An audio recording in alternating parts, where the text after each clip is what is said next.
For as the founders knew, it does not matter if a common criminal breaks into your home to rob, rape, and pillage, or if a majority of your neighbors vote to have the same thing done to you. The inalienable right to self-defense of liberty, property, and life remains the same. And let me tell you a home truth we know down in Alabama. And I say it to you, and I say it to all the Bill Gates and Paul Allens and Michael Bloombergs of the world. When democracy turns to tyranny, the armed citizenry still gets to vote.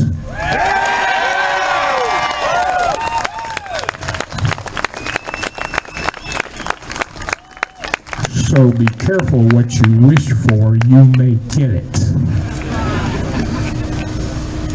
And I'm not joking when I say that you are now behind enemy lines. If we are going to tell the truth, let us first tell the truth to ourselves.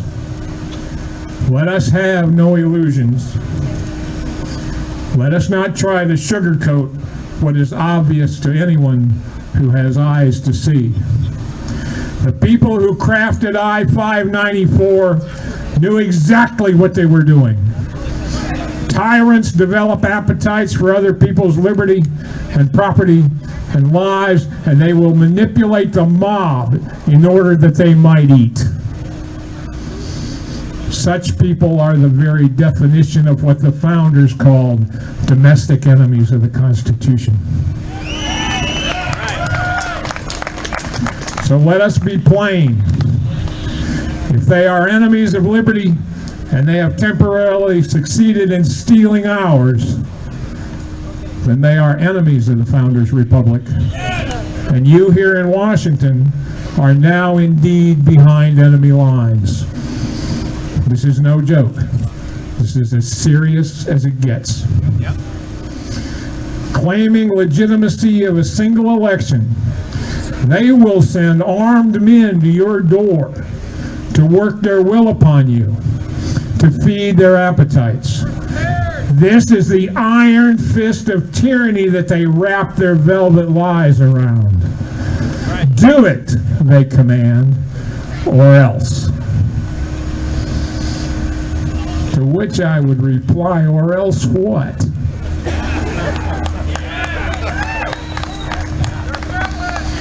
For the truth is that the rule of law as crafted by the founders protects them from us more than it protects us from them. And if they destroy that rule of law, they will be taught that lesson by the very people that they seek to victimize. They will be taught that lesson by you.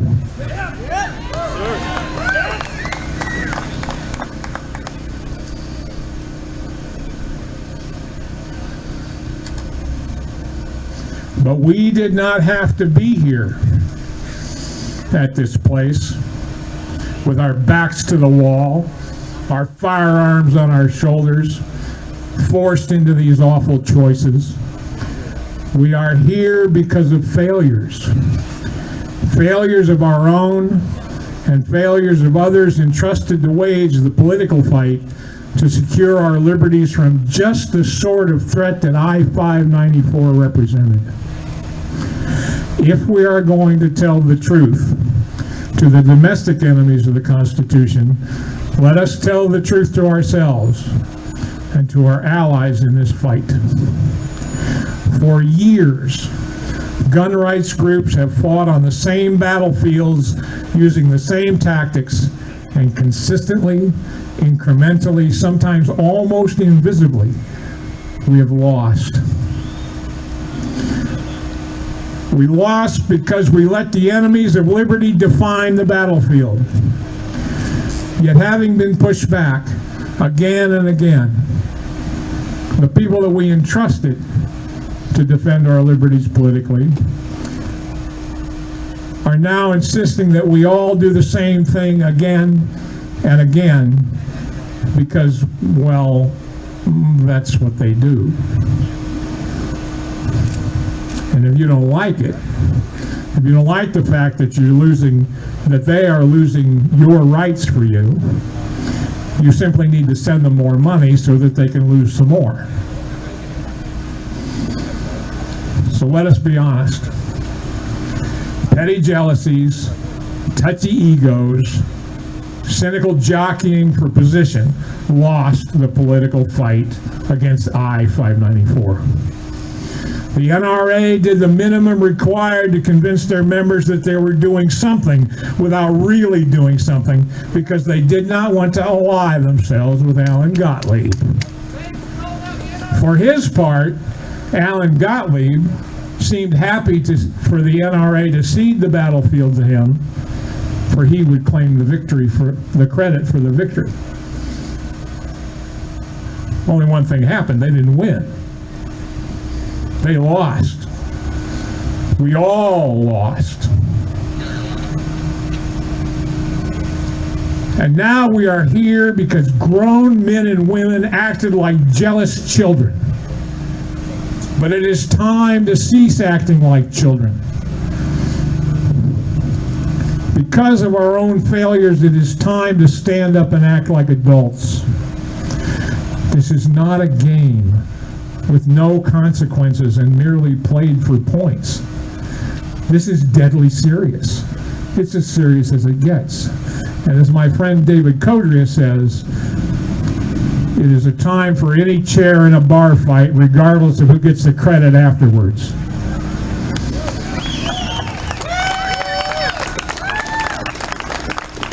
And this means working with the very people who are responsible for I-594's win. The fact that we are here today, armed, pointing out that I-594 is trumped, is negated by the law of unintended consequences, does not mean that the political fight is over. Folks, it's just getting started. We need the NRAs and the Gottliebs of this state to put away their petty jealousies and to fight, really fight, not to make deals that compromise essential liberty. We need them to work together. But we are here today to remind them and to remind the enemies of liberty in this state that if they fail, there are always Second Amendment remedies.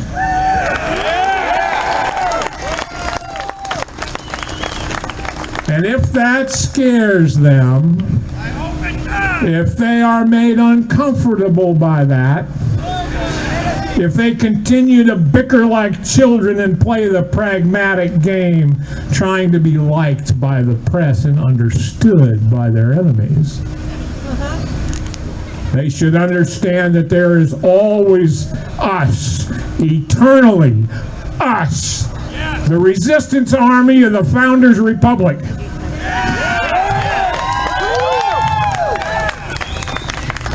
And like that determined minority of colonists, that original 3% who fought the forces of the greatest empire on the planet to a standstill, we will not be intimidated, we will not compromise, we will not back down, and we will be heard one way or the other.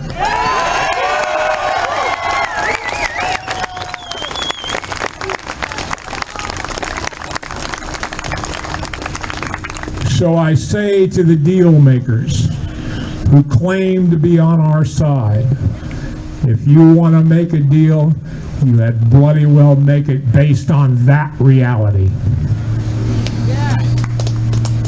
To the NRA and the SAF, to Wayne LaPierre and Alan Gottlieb, to all the leaders of every so-called mainstream gun rights group, and yes, even to the domestic enemies of the Constitution like Bloomberg and Allen and Gates, I say, take a good look around you at the reality that one side's failures and the other side's successes have produced.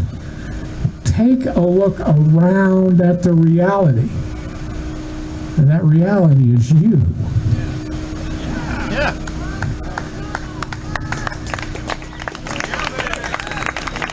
And when they have done so, when they have looked around and seen which way the wind is now blowing, I would quote these lines from that most underappreciated American philosopher, Frank Zappa. Do you love it? Do you hate it? There it is, the way you made it.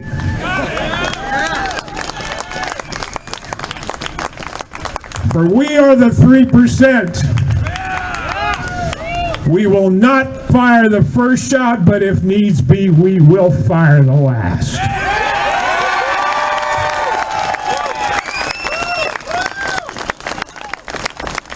We will not target innocents like the militarized police units that will be dispatched to the doors of our homes in furtherance of I-594. But we will answer the guilty.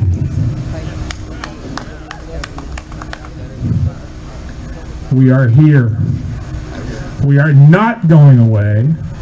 If that scares you, then deal with it. But leave us alone.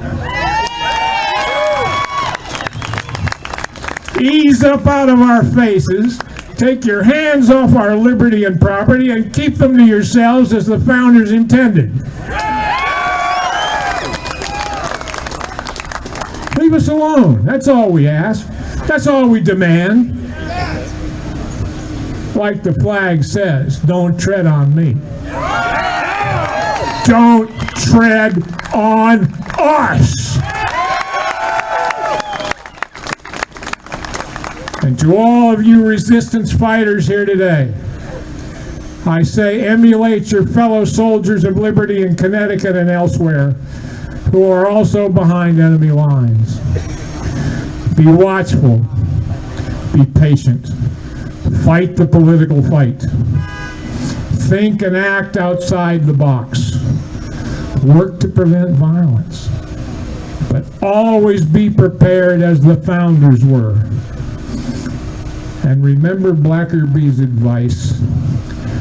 Trust in the Lord, boys, but keep your powder dry. Thank you very much.